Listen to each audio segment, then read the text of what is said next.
Hello, everyone. Welcome back to the channel. I'm Resolve Veteran, and we've got a special guest with us today. Would you like to introduce yourself for us?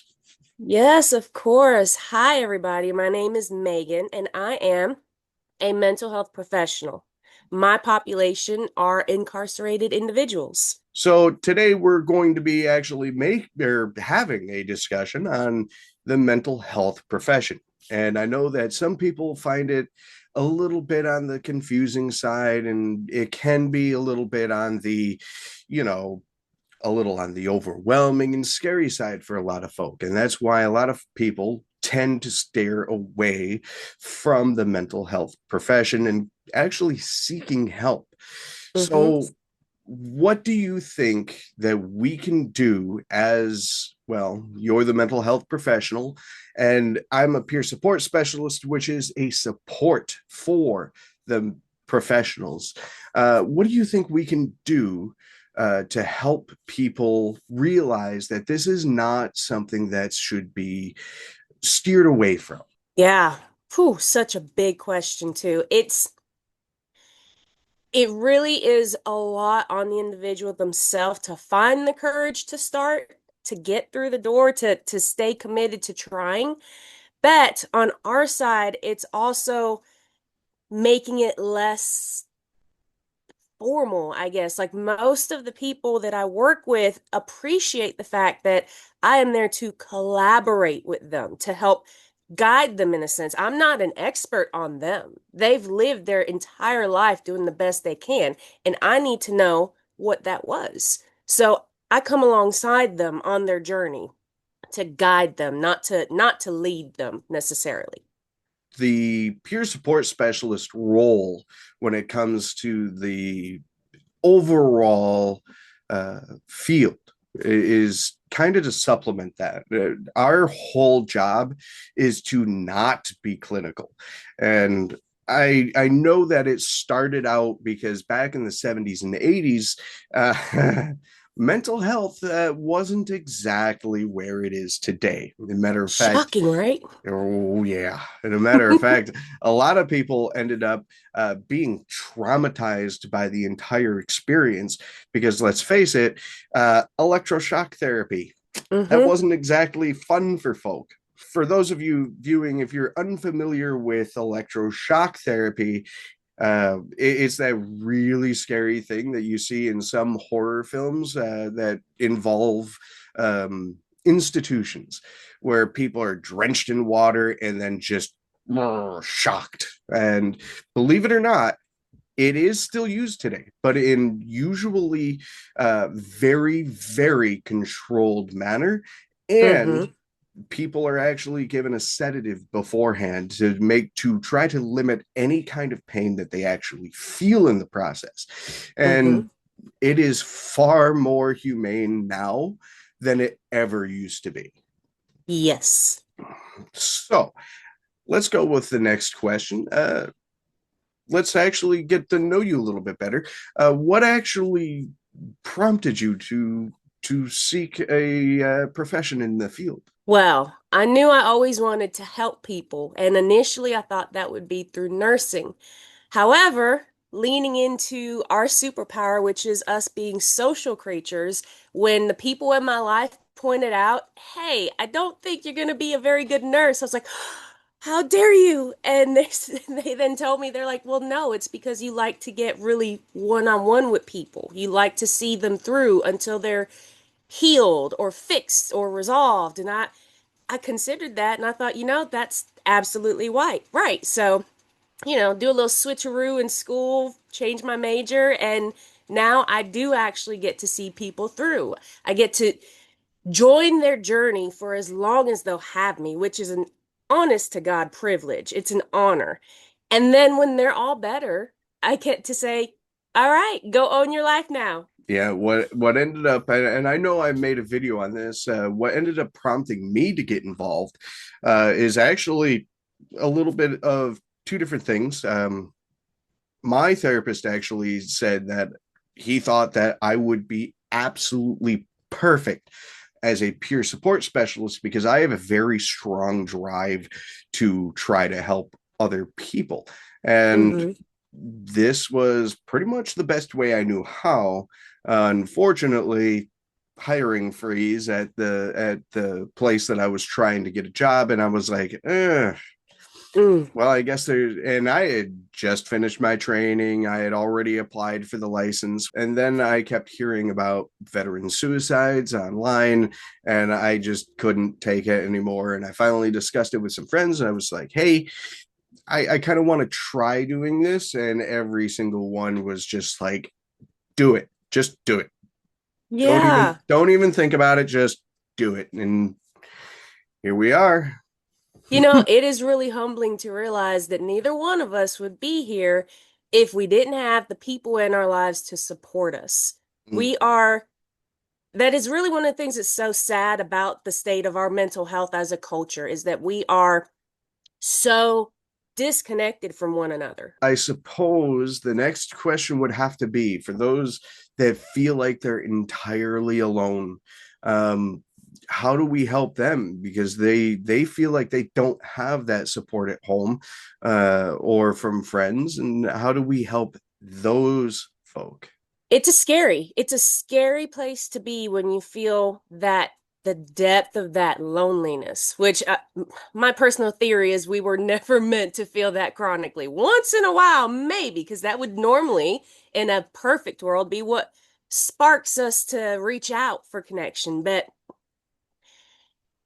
with my honor, the position in life of helping the people that I get to help, I really find that it is usually in our head. It is most of the time not necessarily a lie, but a misguided perspective that we are so incredibly alone when we might have some friends or we might have some family that we could reach out to, even if we hadn't talked to them in months. It just, we need to take that first step to say, hey, I'm not okay. And so, to all those people feeling the depth of that loneliness, with all the love and respect in the world, I would tell them, look, you need to suck it up and lean into your superpower as a human, which is that we are social creatures. All these icky emotions, depression and sadness and hopelessness, they are there to help us connect with others. That actually brings up a pretty good point. So, for all of you watching out there, I just want you to know this right now that if you feel like maybe you don't deserve the support or deserve to even have friends and you deserve to be completely alone, that's just your brain trying to survive previous trauma. And it's Yes. absolutely lying to you 100% because I felt that way once. And it was an absolutely horrible, horrible feeling. And that was actually back in 2018. You do deserve the support. You do Yes. deserve to have that friends and family connection, and you do deserve it. And you just have to believe that you deserve it and just stop listening to your brain. Mm-hmm. It's lying to you. Mm-hmm. And not necessarily like to sabotage you. It just like you said, it is us trying to survive trauma. And when you stop to think about it, it really is so sad the the depths of desperate measures that our brains and our bodies will go through to survive that. Experiences like fight or flight and stuff like that, those are some of the most extreme survival responses that is so sad that we have to experience. I 100%. myself, when I was younger, was very depressed and suicidal. And I do still struggle with depression from time to time. But there again, we are social creatures. When we struggle with those feelings, it is in our design that we are meant to reach out and get support. And if you can just find one little nugget or kernel of courage to try to be vulnerable in that way, you will soon find yourself living your best life. I 100% agree with you on that. Let's take a look at some of the data that I have actually done the research on. I know that over the previous 30 some odd years, depression, sadness, unfortunately, suicides have all increased over the last 30 years. Do you think that the rise of social media and smartphones, which was supposed to connect us so much more, that is true. We are more connected now than we have ever been in the history of our species. Mm-hmm.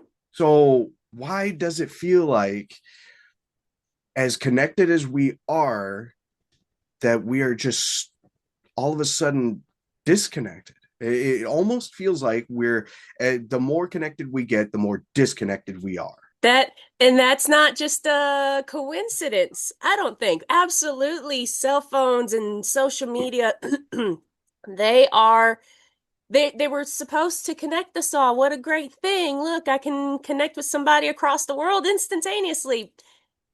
But the fact remains that those advances are actually distractions. We are a very distracted culture worldwide. I don't know. It's going to sound rough, but my personal theory is that we dilute ourselves into thinking that just because we have 1,000 friends on Facebook and 1 million followers on the TikToks or whatever the kids are using these days, that we are cherished and beloved and so popular in all these friends, when the reality is no, we've been trapped in a dark room doom scrolling on our phones to feel that sense of connection, when really we probably just need to put down the phone, go touch some grass, take the dogs for a walk, and meet new people at the park. These this video interaction right here, however fabulous it is, does not substitute for actual person to person connection.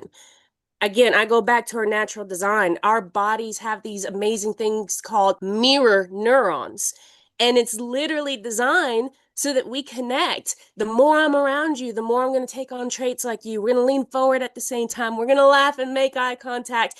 And I don't think those mirror neurons work so well when there's the screen between us, because I can't physically see you. We can't lean in and experience closeness. I can't smell you or hear your laughter because there is a little delay right here. Like it interrupts that.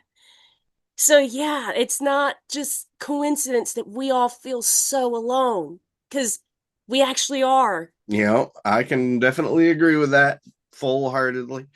I have always said that I will appreciate just going down and talking to somebody and seeing them in person, as opposed to just texting or making a phone call. I'll actually more or less tell my friends, if you want to get in touch with me, just say, hey, let's meet up. And Mm-hmm. that's the route that I tend to go down, because I don't like texting, and I absolutely abhor phone calls. I hate talking on the phone, because why Mm-hmm. would I want to talk on the phone if I can just come see you? Now, granted, Right. an interaction like this, coming to see you is a little bit difficult, considering that we're about, oh, I don't know, 1,000 or so miles apart. Yeah, that Yep. would be that would be hard. Let's go to my final question. Now, a lot of people they tend to feel overwhelmed, scared, and they'll go to a therapist or whatever, social worker, even Mm-hmm. a peer support specialist, and they'll see us once and then we'll never see them again. And Mm. that is so sad, because we can help people realize that all the work that we do is merely just being a guide Yes. for them. So, how do you think we can take these people in and keep them coming back? There are so many factors to play into that. The biggest one really is it circles right back to leaning into our superpower, the fact that we are social creatures. It takes so much vulnerability and courage to get through the door. Takes, honestly, it takes the most to even make the phone call to see, hey, are you available? Like, that's a big step. And it's not going to feel good at the beginning because by committing to do that, you are agreeing to facing every yucky feeling that you've been trying to avoid, every demon that you thought you can keep tucked in the closet. It is not going to be easy.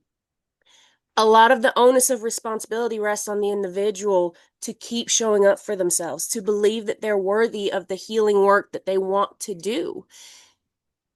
But it's also our responsibility to make sure that we can make that as comfortable as possible, as collaborative as possible. People need to understand they are their best advocate. If you meet with somebody, a professional, a peer support, a peer counselor, whatever, if you meet with them and it feels too formal, too clinical, they're trying to push you too hard, too fast, you have two options. You can confront that person on that. Hey, you're going too fast for me. I don't want to go there yet. I don't even really know you. Or you can say, I'm sorry, I don't think this is going to work out. I see that you're trying really hard, but I think I need something different. And that is perfectly okay. You don't want to just give up on yourself. Even if you have a horrific experience, like how mental health used to be, you don't want to give up. If you have one shred of I still need this, you need to follow that. And you need to follow that with somebody that can actually accompany you rather than force you into this journey. And that's our responsibility to accompany them, to guide them, to be essentially their biggest cheerleader until they reach their goal. I can't agree with you more.